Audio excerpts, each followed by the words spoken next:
Welcome to Wave Manga, I am Ancient Manga, and welcome back to Solo Leveling. And I'm glad we're back. Sorry about the last one being so late, but this one I'm good for. Now, I'll just get into it. It's chapter 121. So, let's just get everything out of the way. Biru has killed the Lich, and he's just like ripped out like the Lich's core and then crushed it in his hand. So that's pretty good. And like the Lich is saying, no, and is dead. And like all the other undead are like dying. Like you see all the Death Knights, they like fall to the ground dead. They are absolutely gone. And like these guys, like the Knights Guild is pretty like wondering, is pretty freaked out, like, oh my god, I didn't know this. We knew this thing was strong. We didn't know it was this strong. Like, they thought it was like, yeah, it's strong, like S-class level. But they didn't know it was this strong. And Biru's like, yeah! He just like screams out his normal battle cry, like, yeah! And then like one of the, like the head of the Knights Guild thinks that Sung Jin-woo cannot summon all these high ranked summons normally, like he had to do it just for the special occasion. These are barely his men. Like if he were to get all his orcs, all his knights, all his ants. Wait, is there any other faction? Oh yeah, all his bears. If he were to get all of them together, it would be an amazing. And it's basically, these guys are basically thinking of basically leeching off Sung Jin-woo's power and his skill. And although trying to combine the guilds, although the head guy is trying to say it's an alliance. Yeah, it won't be an alliance because he's just basically trying to get Sung Jin-woo on their side, because since they started the new guild, he still needs to complete the head count to go on raids and all that. So, it makes sense on their thinking. Yeah, they need head counts. The Sung Jin-woo does kind of need to fill in head counts to basically go on these big raids. So, since the bigger guilds do technically have the right amount of, have enough members to go on these big raids, and Sung Jin-woo only has like 2 people right now, he doesn't really have any amount of time to really go on these raids. And like, his guild isn't even completely formed yet, so he needs 3 people, including him, 3 people and 2 others. And like the Knights Guild is just being like, oh, we're gonna be support for him, like they're thinking they can just. It's logical. I get where they're coming from, but it kind of makes them seem a little sleazy. If you get what I mean. Like, yeah, like this was probably, if they wouldn't have been there by themselves, it probably would have ended up in a dungeon. It might have ended in a dungeon break, but the Knights Guild would have definitely been like wiped out. And like, then we cut to like the school, like after the massacre, it's raining, like parents are like saying, my son comes here, get out of the way, like.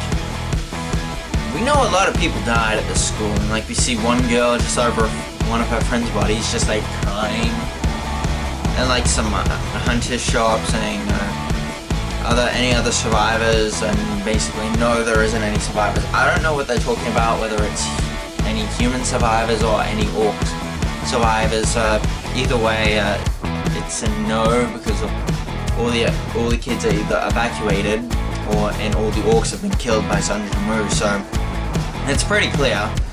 And then we cut to Netero. I'm just gonna call him Netero, like the head of the Hunters Association. Netero is basically taken Sung Jin-woo and is like,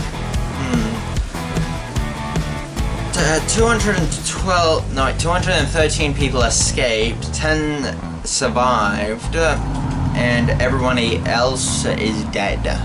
Basically. So, since half the school escaped, about 203 people died at this incident. So, that's pretty rough. And Netero is basically saying this could have been prevented if like a whole bunch of stuff had been set up, like they had known that gates have been going up. Like they show a graph to Sun Jinwoo saying that over the last 6 months, like gate numbers have been going up pretty quickly, and like so have people wanting to be checked for awakenings.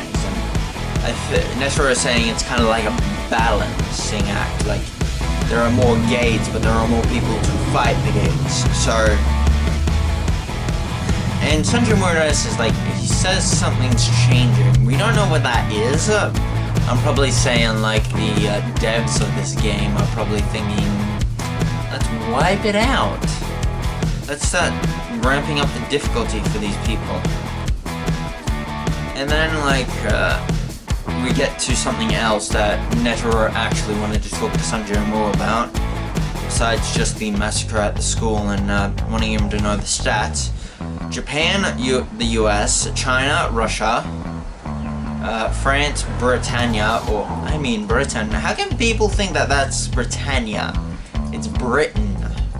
Britain, Germany, and from the Middle East, they're basically requesting to get Sun Jinwoo, and Netero basically says they probably unofficially asked for you to come join them. And then we flash back to that guy who, from like a few chapters back, who was basically trying to get Sun Jinwoo to move to America and fight there. And then like Netero is basically throughout this part is trying to get Sun Jinwoo to basically stay in Korea basically to protect the place, because he's the most powerful person in Korea. Like there have been like 3 S-classes out of all of South Korea's history, there have only been 10 S-classes. 3 of them have disappeared, like 2 of them to monsters, and the really jerk guy from like America, the guy who moved to America, that guy who threatened to kill Sun Jinwoo because of his brother. Like all those guys, they can't afford to lose another S-class like Sun Jinwoo. So right now there are only like 7 S-classes in Korea. And I'm guessing like all the bigger countries are all going out and getting like S-classes from like the smaller countries, like the bigger countries like Russia, France, the Middle East, and all that. And basically Sun Jinwoo is asked, he basically asked, what do I have to do? I'll do anything within my power to basically make you stay in this country. And Sun Jinwoo is basically like, could you please get rid of the requirement of me needing to fill out the head counts for raid teams? And Netero is basically being the head count rule. It's basically a safety net to make sure that it's the best way to keep people safe while they're in the dungeon, basically fighting off all these bloodthirsty monsters. It's just a safety net, but with somebody at your skill, and he's basically saying, do you want me to just remove the rule for you? And he's like, yes. He's saying, it'll be tough, but it's not impossible. And it's basically, he's basically thinking, oh damn, a one-man army on our side. And he basically does go, he leaves his son, well, not his son, no, they're not related, ignore that. He leaves Sun Jinwoo to basically go see his sister while he goes, he says, leave it to me, I'll try to figure this out. And like, then we flash over to like the next member of Sun Jinwoo's guild. It's like Sun Jinwoo's best friend's cousin, who is basically, I don't know exactly what she is. I think she's like a celebrity for like, I don't know what exactly she does, but she's called a celebrity. And it's just, I don't know what Nona was from this chapter when I first saw her, but I think it's cousin, or like cuz. like how we say it in, like where I say it in Australia. I call my cousins I say hey cuz whenever I see them, like I say hey, and it's basically wanting to join the guild. And I'm gonna say, she's not a bad lookup. And basically, she's a bit worried about her cousin being like, hey, have you formed this guild? What if this shady person is trying to trick you? And he's basically saying, you'll be surprised who this shady person is. And she's basically thinking, who is it? Then we cut away, which I'm basically thinking, yeah, he told her who it is, Sung Jin-woo. And then she immediately thought, I'll join. And then Sung Jin-woo meets her for the first time. That's where we cut to. And she's like wearing a mask, like the COVID masks. I don't wear mine for my videos. In fact, where I live there, it hasn't really been affected by COVID.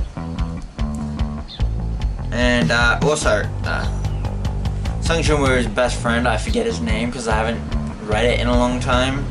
He basically introduces his cousin, and she's basically an A-rank hunter, so not weak, but she's pretty strong, but not S-class level strong.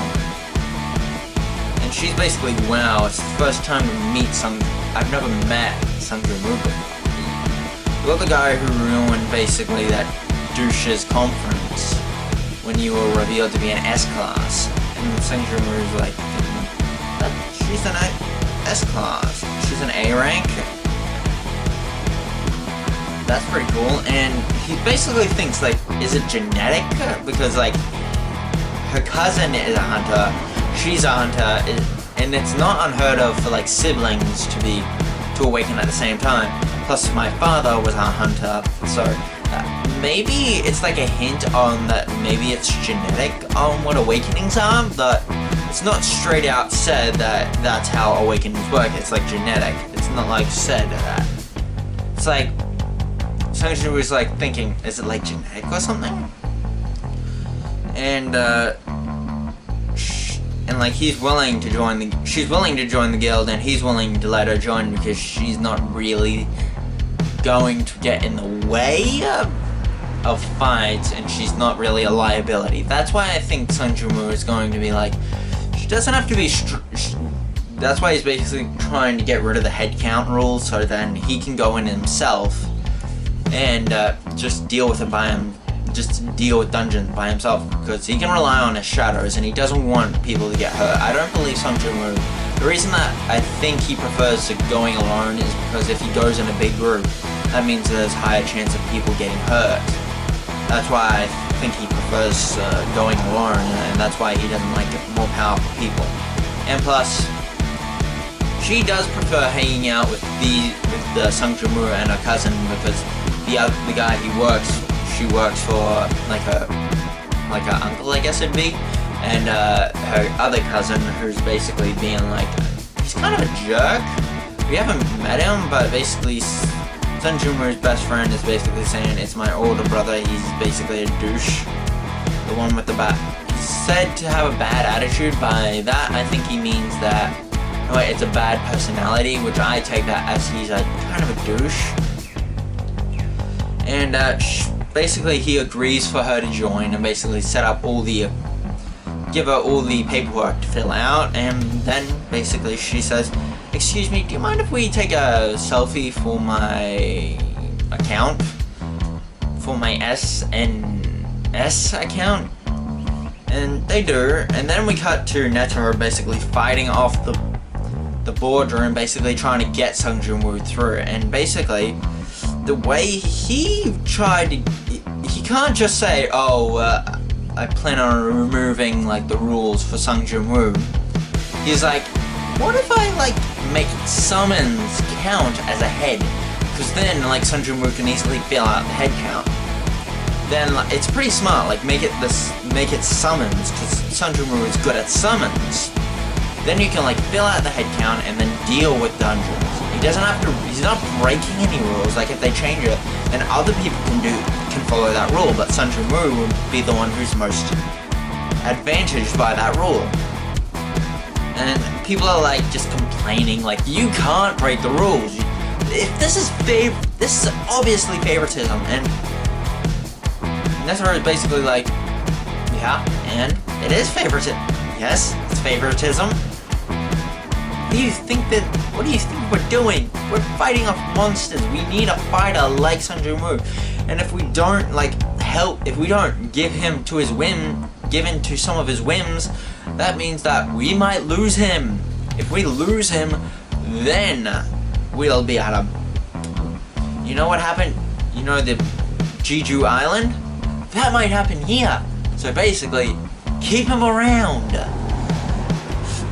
And I'd have to say, and it's even brought up that this guy who keeps complaining is basically, Netero brings up, hey, didn't you move to a closer district to him, which costs twice as much as where you were living previously, and is basically in a worse location, except you're closer to Sun Jin-woo, which is basically and the guy's basically, he knows his quad, and he's basically saying, that does not have to count to anything.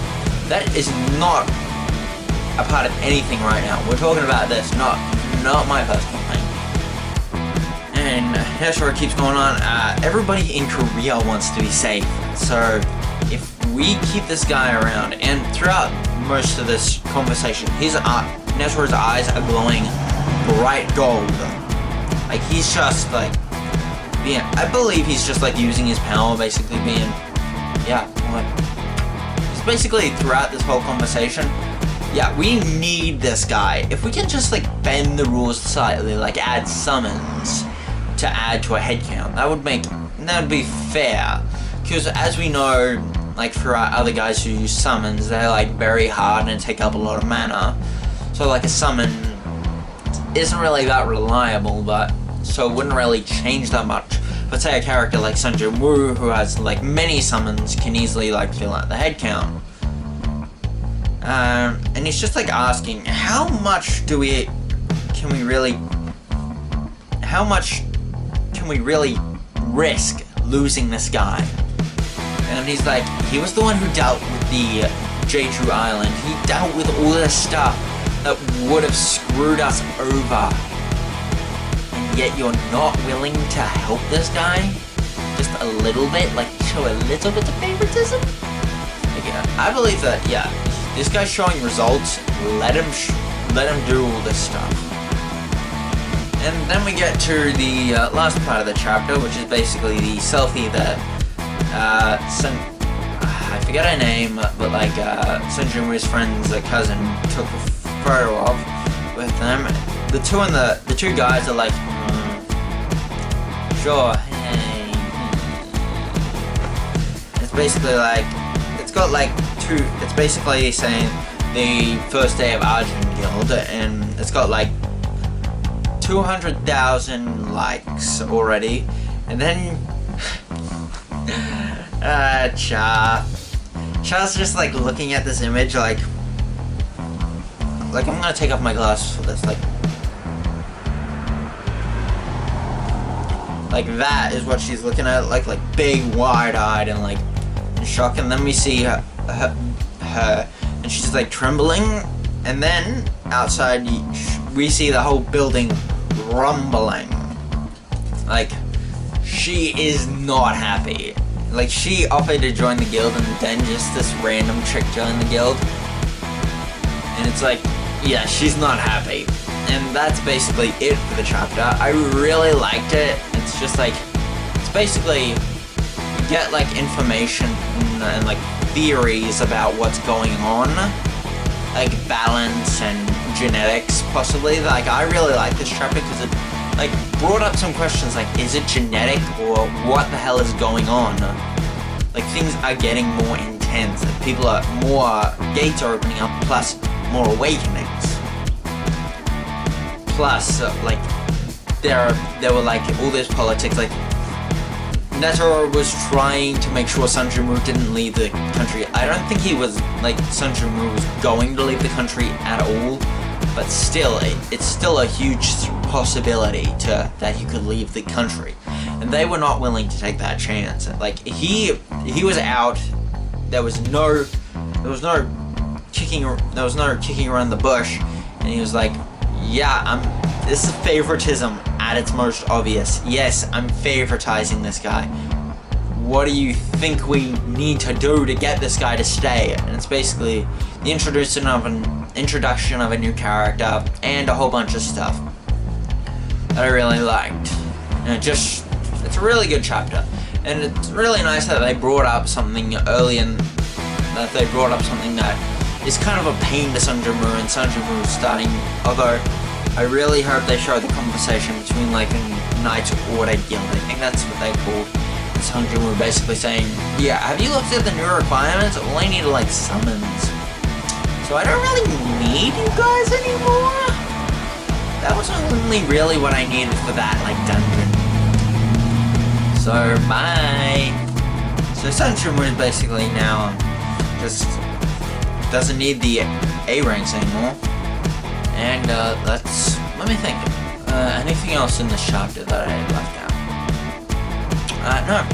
And that's basically it. This like, comment, subscribe, and this is Word Manga. I am Asian Manga signing out.